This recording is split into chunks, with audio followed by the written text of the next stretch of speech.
안녕하십니까. 시험에 뭐 나오니 서비스를 진행하고 있는 인사이트의 대표 남성전입니다.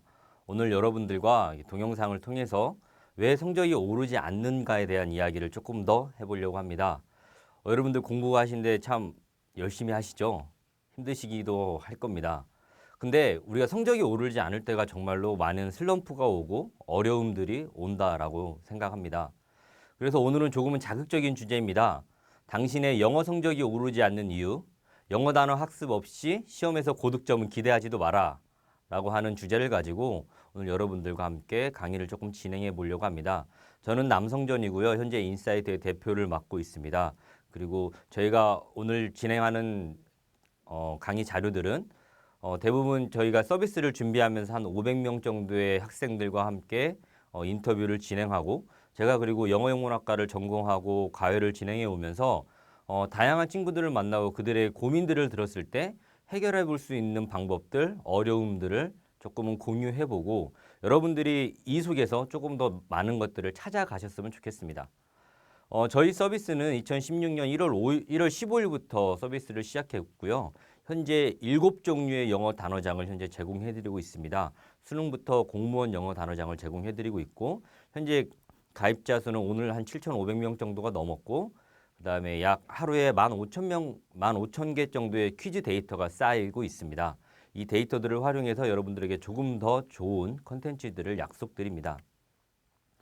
제가 500명의 수험생들을 만나면서 이런 질문을 많이 했습니다. 영어 공부 어떻게 하세요? 여러분들 이런 질문 받으시면 뭐라고 많이 대답하실까? 뭐라고 많이 대답하실까요? 보통 대답하시는 것들이 열심히 영어 공부합니다. 라고 이야기를 많이 들었습니다. 여러분 열심히 영어 공부하시죠? 근데 열심히 영어 공부 잘 되세요라고 물어보면 저희한테 또 이런 질문을 해주세요. 이런 말씀을 해주시는데 하지만 성적이 잘 오르지 않네요라는 말씀들을 해주십니다. 왜 정말 열심히 영어를 공부를 하는데 성적이 잘 오르지 않을까요? 저희도 열심히 찾아본 결과 영어 단어 학습의 불균형 때문에 여러분들의 성적이 오른다라고 하는 어떤 사실들을 저희가 찾아낼 수 있었습니다. 한번 보겠습니다. 여러분 영어 성적을 잘 맞기 위해서는 단어 공부와 문법과 그리고 독해가 골고루 균형 있게 이루어져야 합니다. 뭐 듣기나 이런 시험들은 우선은 배제를 시키고요. 우선 수능 리딩 영역과 그다음에 공무원 시험들 같은 경우를 한번 예로 들어보겠습니다. 하지만 많은 수험생분들을 만났을 때 그분들이 단어와 문법 그리고 독해에 대한 어느 정도의 수준을 봤을 때 문법은 잘 가르치고 재미있게 가르치는 선생님들이 많기 때문에 좀 수준이 많이 높습니다. 하지만 정말 이렇게 쉬운 단어도 모를까 싶을 만큼 단어 학습이 많이 이루어지지 않습니다. 그렇기 때문에 독해의 실력도 많이 높지 않은 것들을 알 수 있습니다. 왜 그럴까요? 그 이유는 단어와 문법이 합쳐져야 정확한 독해가 가능하기 때문입니다. 한번 실제적인 예를 가지고 한번 이야기를 해보도록 하겠습니다. 2016년 수능 영어 영역 31번 문제입니다. 3점짜리라고 해서 제가 가져왔는데요. 보시는 것처럼 잘 안 보이실지도 모르겠는데 보시는 것처럼 영어 지문이 길게 있습니다. 이게 영어 지문의 길이고요. 여러분들이 보는 시야는 이것과는 조금 다릅니다. 여러분들이 보는 시야는 저희가 500명 중에 한 200~300명 정도 수능을 보는 학생들에게 이런 테스트를 진행했을 때 약 50% 정도가 모르는 단어들에 저희가 이렇게 검은색 빈칸을 쳐놨습니다. 여러분들이 아마 시험장에 들어가셨을 때 내가 공부했던 영어와 새로운 어떤 영어들을 만난다고 느끼는 것은 바로 이런 이유 때문일 것입니다. 이렇게 단어가 부족하신 분들은 세 가지의 문제를 가지고 있는데요.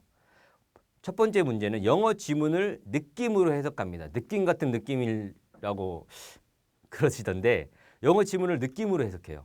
두 번째 문제는 영어 점수가 오르락 내리락 하시는 편차가 큰 분들을 만날 수 있습니다. 마지막으로 시험 시간이 항상 부족합니다. 그 이유는 뭘까요? 영어 지문을 느낌으로 해석하는 이유는요. 앞에서 보셨던 것처럼 내가 A라는 단어를 몰랐을 때 앞, 뒤에 단어들을 활용해서 추론을 진행하게 됩니다. 사실 이 추론이라는 게 어떻게 보면은 영어를 할 때 필요한 능력이기도 하지만 시험을 볼 때는 사실 이 추론이라는 거를 최대한 배제를 시키고 배제를 시키기 위해서 영어를 공부하셔야 됩니다. 그렇지 않으면 앞뒤에 문맥을 가지고 아무리 내가 추론을 한다고 해도 이 단어에 대한 정확한 뜻이나 이런 정확한 것들을 알 수 없기 때문에 항상 느낌으로 해석할 수밖에 없습니다. 다음은 영어 점수가 오르락 내리락 하는 경우인데요. 그 이유는 바로 모르는 단어가 정답의 핵심일 경우 여러분들은 그 문제를 틀리게 됩니다. 그래서 일반적으로 내가 아는 단어들이 많이 나오는 그 단어들이 정답의 핵심인 경우에는 좋은 성적을 맞는데 그런 단어가 핵심이 아닐 경우에는 점수가 많이 낮게 나오는 경향들을 볼 수 있습니다. 그리고 마지막으로 시험 시간이 항상 부족하신 분들은 한번 정말 고민해 보셔야 됩니다.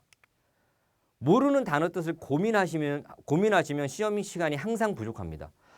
이 단어가 어떤 문법에서 어떻게 쓰였지, 어떤 문맥에서 이렇게 쓰였지라는 것들을 고민하셔야 되는 그 시험의 시간에 여러분들은 이 단어가 무슨 뜻인지를 고민하시는 순간 시험 시간이 항상 부족하게 됩니다. 그렇기 때문에 여러분들 이 세 가지의 문제점에 여러분들 두 가지 또는 세 가지가 모두 다 속하신다면 다시 한번 영어 단어로 돌아오셔서 공부하는 것을 정말 강력하게 추천드립니다. 그럼 이렇게 영어 단어 공부가 중요한지는 다 아는데 도대체 왜 안 하게 될까요? 저희가 그 문제를 찾았는데 저희는 크게 두 가지 문제가 있다라고 생각을 합니다. 우리 수험생 여러분들의 문제와 기존 영어 단어장의 문제입니다. 그래서 오늘은 우리의 문제에 대해서 좀 더 살펴보려고 합니다. 우리의 문제 같은 경우 여러분들 공부하실 때 시험 하나 준비하실 때 영어 단어장 끝까지 혹시 외워보신 경험 있으십니까? 저희가 500명의 수험생들을 대상으로 설문을 진행했을 때 약 89%의 학생들이 영어 단어장을 단 한 번도 끝까지 외워본 적이 없다라고 대답을 해주었습니다. 좀 충격적인 결과였습니다. 그러면 왜 끈기가 중요할까요? 여러분들 공부는 어디로 할까요? 일반적으로 공부는 다 물론 머리로 합니다.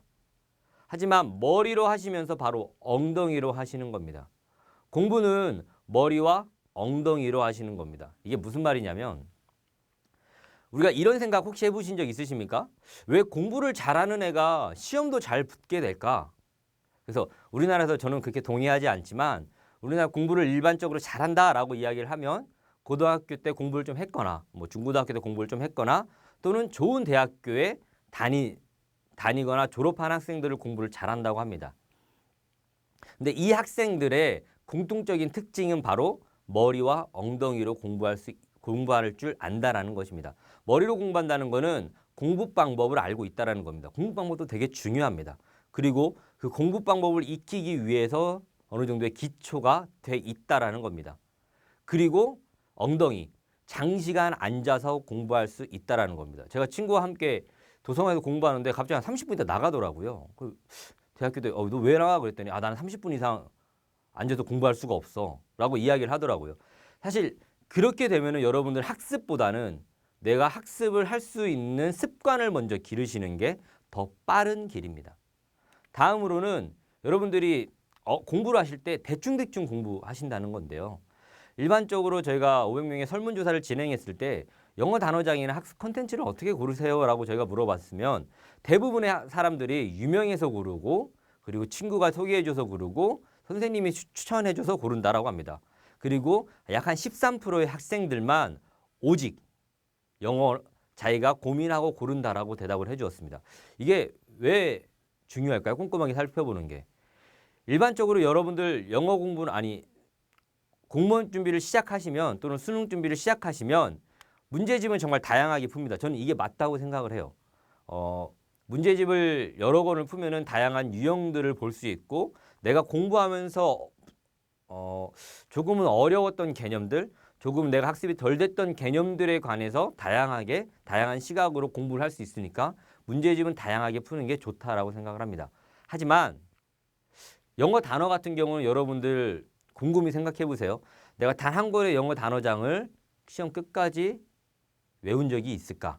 그리고 내가 과연 두세 권의 영어 단어장을 사기는 사지만 과연 끝까지 내가 학습한 적이 있나를 고민해 보시면 일반적으로 여러분들이 영어 단어장 단 한 권 가지고 공부를 하십니다.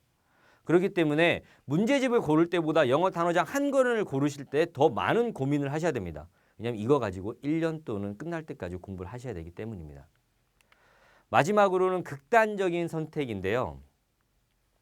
여러분들이 이제 공부하시다 보면은 잘 안 될 때도 있고 잘 될 때도 물론 잘 될 때도 있지만 잘 안 될 때가 더 많죠. 그래서 공부를 학습을 이렇게 진행하시다 보면은 마음이 되게 불안합니다. 그렇기 때문에 주변에서 이게 작은 이야기만 해도 이게 사실 마음이 정말 심하게 요동쳐요. 주변에서 어떤 단어가 되게 좋다더라. 단어 학습부터 해라 라고 이야기하면 그래 오늘부터 단어 학습만 하자. 다른 거 안 하고 단어만 외웁니다. 또 누가 문법이 좋다라고 하면 문법만 공부하고요. 누가 뭘 리딩으로 뭐 원서 한 10개, 100개 읽으면 뭐 영어 공부 성적이 오른다더라. 그런 이야기를 하면 조금만 여러분들이 힘든 상황인데 그런 이야기를 들으면 바로 또 다른 거 다 제껴주고 독해만, 리딩만 하고 있습니다. 그래서 이런 극단적인 상황들이 많이 발생하게 되는데요. 근데 이런 극단적인 상황 속에서도 단어를 외우는 거는 너무 재미가 없기 때문에, 그리고 사실 단어를 외우는 거는 내가 내 자리에 앉아서 내 시간으로, 그리고 따분한 시간에서 외워야 되기 때문에 여러분들은 단어를 외우는 시간이 되게 한정적이고 적어질 수밖에 없습니다. 대신 재미있게 가르치고 다양한 선생님들이 다양한 콘텐츠를 활용해서 이야기를 하는 문법과 독해 수업으로 여러분들이 몰리게 되는 겁니다. 때문에 여러분들 곰곰이 생각해 보십시오. 왜 내가 단어를 강한가? 단어가 약한가? 근데 단어가 약하다고 생각하시는 분들은 내가 과연 단어를 학습하는 시간이 얼마나 될까도 한번 고민해 보시면 좋겠습니다. 오늘 이런 문제들을 어떻게 하면 좋을까에 대한 이야기는 조금은 오늘은 서론적인 이야기였고요. 다음 동영상을 통해서 이런 문제들에 대해서 해결할 수 있는 방법, 저희가 준비한 해결할 수 있는 방법들을 여러분들과 좀 더 공유해 보도록 하겠습니다. 다음 동영상에서 또 뵙도록 하겠습니다. 지금까지 인사이트 대표 남성전이었습니다. 감사합니다.